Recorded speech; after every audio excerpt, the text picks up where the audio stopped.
Napoleon அவர்கள் தன்னுடைய மகனுக்கு கடந்த ஆண்டு நவம்பர் மாதம் 7ஆம் தேதி திருமணம் பண்ணி வச்சிருந்தாரு. ஏகப்பட்ட விமர்சனங்கள் இருந்துச்சு. அதையெல்லாம் தாண்டி தன்னுடைய மகனுக்கு மிகப்பெரிய அளவில் ரொம்பவே பார்த்தீங்கன்னா, எல்லோருடைய ஆசீர்வாதத்தோட திருமணம் பண்ணி வச்சுட்டாரு. ஜப்பானில் தன்னுடைய மகனினுடைய ஆசையை நிறைவேற்றுறதுக்காக அங்கே தான் திருமணமும் வச்சிருந்தாரு.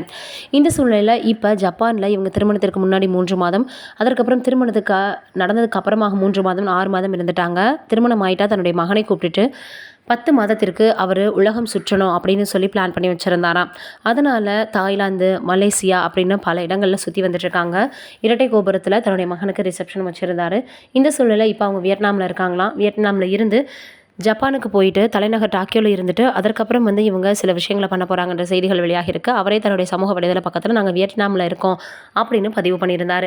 இந்த சூழ்நிலையில் வியட்நாமில் என்னெல்லாம் ஃபேமஸாக இருக்கோ, குறிப்பாக தங்க நகைகள், அதை வாங்கி தன்னுடைய மனைவிக்கும் மருமகளுக்கும் கொடுத்துருக்கிறாரு நெப்போலியன். தன்னுடைய மருமகளை வீட்டு குலதெய்வம்னு சொல்லுவார். ரொம்பவே அவங்களுடைய பெருமையை பாடி வந்துட்டுருப்பார்.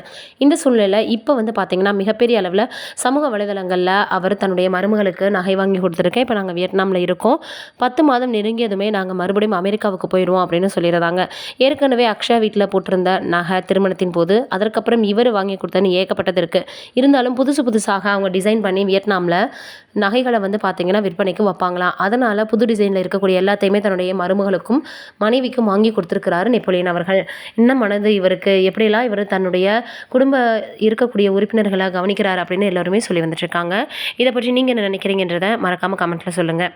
சமீபத்தில் அஸ்வத் மாரிமுத்து அவர்களுடைய இயக்கத்தில் மிகப்பெரிய அளவில் பார்த்திங்கன்னா டிராகன் அப்படின்ற திரைப்படம் வெளியாகியிருந்தது. இப்போ டிராகன் ஹீரோ அடுத்ததாக சுதா ஹங்கரா அவர்களுடைய உதவி இயக்குனர் திரைப்படத்தில் நடிக்க போகிறாராம். இதில் ஏற்கனவே யார் பிரதீப் அவர்கள் ஹீரோயினாக சிலர் எங்களோட நடிக்கிறதுக்கே தயங்கினாங்கன்னு ஏற்கனவே சொல்லியிருந்தார். இந்த சூழ்நிலையில் இப்போ புதிதாக மமிதா பைஜு அவர்கள் பிரேம படத்தில் நடிச்சிருந்தாங்க இல்லையா, பிரேமலு படத்தில் அவங்க கமிட் ஆகியிருக்காங்களாம். அதற்கப்புறமாக அவங்களை தொடர்ந்து இன்னும் 2 ஹீரோயின் இதில் நடிக்க போகிறாங்க அப்படின்ற செய்திகளும் வெளியாகிருக்கு. ஐஸ்வர்யா லக்ஷ்மி, அதற்கப்புறமாக அனு இமானுவேல் இவங்க நடிக்க போகிறாங்களாம். இந்த படத்தினுடைய கதையம்சத்தை பொறுத்து 3 ஹீரோயின்கள் செலக்ட் பண்ணப்பட்டிருக்கு. ஏற்கனவே 150 கோடி வரைக்கும் டிராகன் திரைப்படம் வசூல் செஞ்சுருக்கு. அடுத்ததாக புது படத்தில் பிரதீப் ரங்கநாதன் அவர்கள் கமிட் ஆகியிருக்காரு.